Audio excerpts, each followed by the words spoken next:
Hi, everybody. Welcome to week 7 of our English 30/20 online course. In this week's video, I want to spend most of our time getting everyone situated in our new project. You guys are turning in Project 2, your multimodal presentation of your rhetorical analysis, tomorrow, which is Tuesday, February 23rd. So, as I'll be digging into those and trying to give you guys some good feedback, you guys will be digging into Project 3. So this video, I'm going to talk through the assignment description and also just kind of give you a quick overview of our readings for the week because they'll help you get situated in Project 3 as well. All right, without any further ado, I'm going to switch over to our Canvas view and we'll get right to it. Okay, so here we are, Project 3. I'm going to talk through our week 7 overview in just a second, but first let's open up this assignment description and kind of get our bearings. So this assignment, Project 3, is going to be our biggest project of the semester. It's going to take us a while. It's not going to be due until week 13.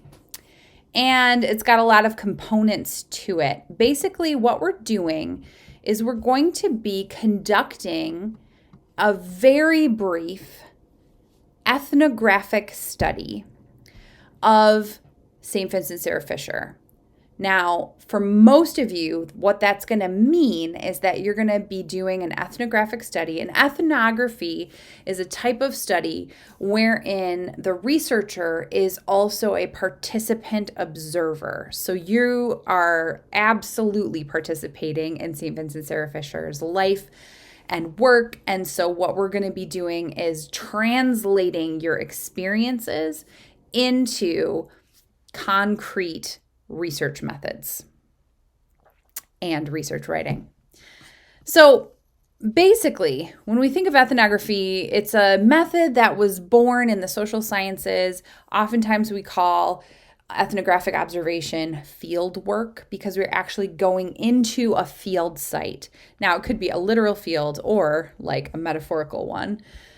But basically, what we're doing here is we're looking to study literacy practices and their contexts. So this is trying to get at not just what's happening for, say, a student who's getting tutored, but also what's happening around them. What are the contexts that are informing what is happening? So ethnography is a primary research method. You actually will be gathering data yourself. You'll be taking field notes. You'll be doing observations. Now, we're also going to be supporting that primary research with lots of secondary research so that we can triangulate is the term that we use in research. So you're going to compose a brief literature review to synthesize in a systematic, organized way what folks are saying about whatever research question you start to germinate and pose about your experience working with St. Vincent Sarah Fisher. So this is going to be messy and it's going to be recursive. Students in previous classes have had to adjust their research questions.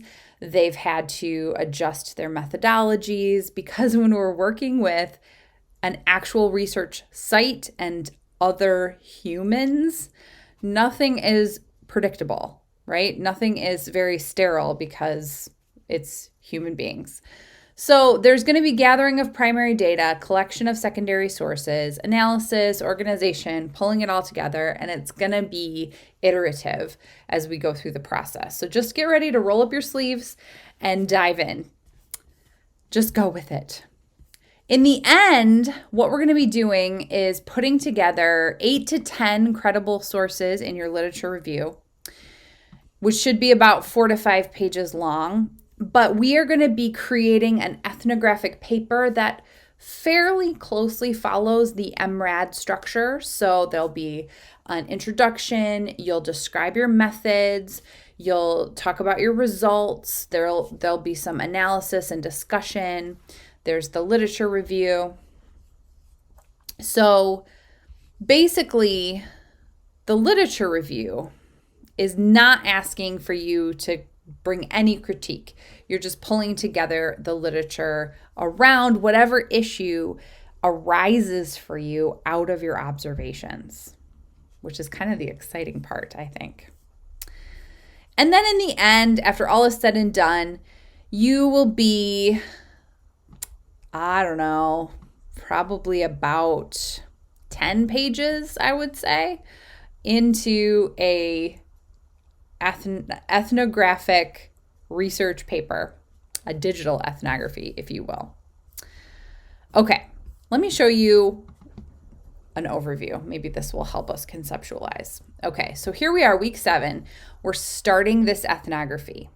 So that means that over the next couple of weeks, you're going to start collecting field notes on your time at St. Vincent Xer Fisher, whether it's notes on your tutoring experiences, notes working with GED students, if you're doing other work to help Beth and the team, such as writing up bios or doing work for them, creating web content, whatever it is that you're doing, you'll be taking field notes on that process. And we'll talk about that more in a second. But so that's this week, we're getting started. This project is going to take us through week 13, we said. So in the next couple of weeks, we're going to be continuing reading, continuing taking field notes, but you're going to be drafting this paper in sections. And this hopefully will help when you come to the end and you're trying to put this huge ethnographic research paper together. You will have each section drafted and peer-reviewed already. So you can see here, week 8, the section that we're drafting is your methods section. So the readings from this week, week 7, and week 8 are going to help you understand how to describe your methods for that section. Week 9, we are going to just be doing more reading. Week 10 is, of course, spring break. So these weeks are going to be crucial for you to be finding and gathering your sources, because in week 11, the week we get back from spring break, you'll be creating your draft of your literature review. So the synthesis of your secondary sources. Then at the end of week 12, we'll be starting to put together our results. And then week 13, we're putting it all together. Okay? So the whole paper is not due by any stretch of the imagination next week, but next week your first section is due, your methods section. And we're going to talk about what that's going to look like.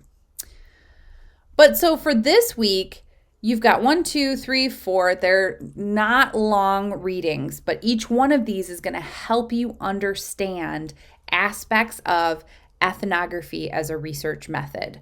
Stepping in, stepping out is going to help you think about how to situate yourself as a participant observer.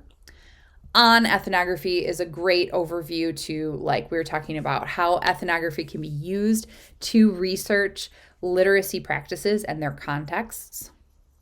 This field notes is an excerpt that's going to demonstrate what field notes look like.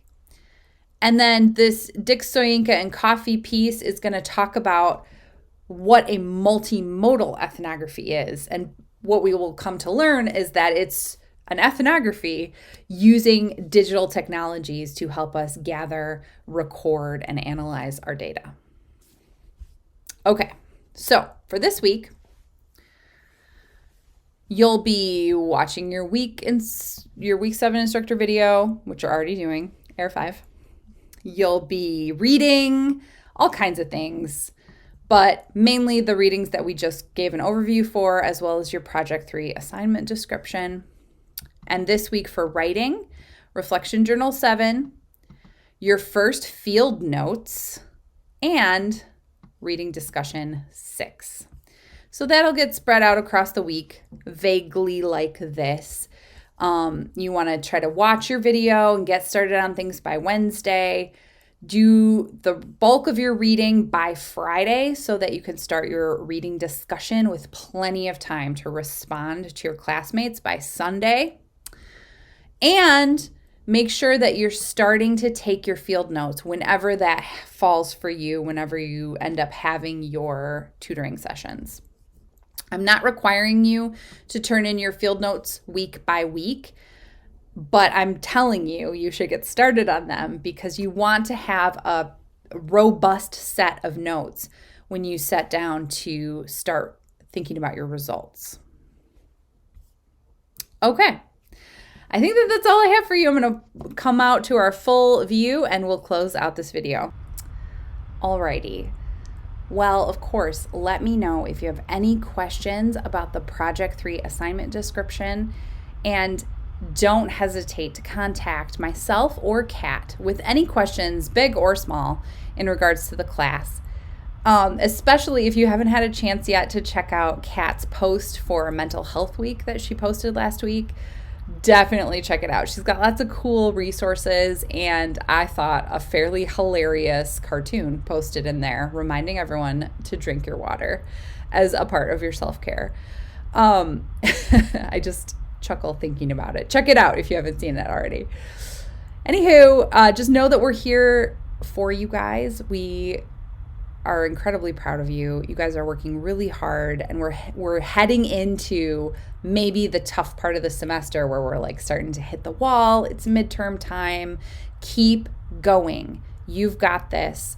You guys are doing a fabulous job, and I'm very proud of you.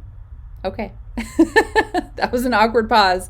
Have a great week, everyone. I will see you in next week's video. Bye, everybody.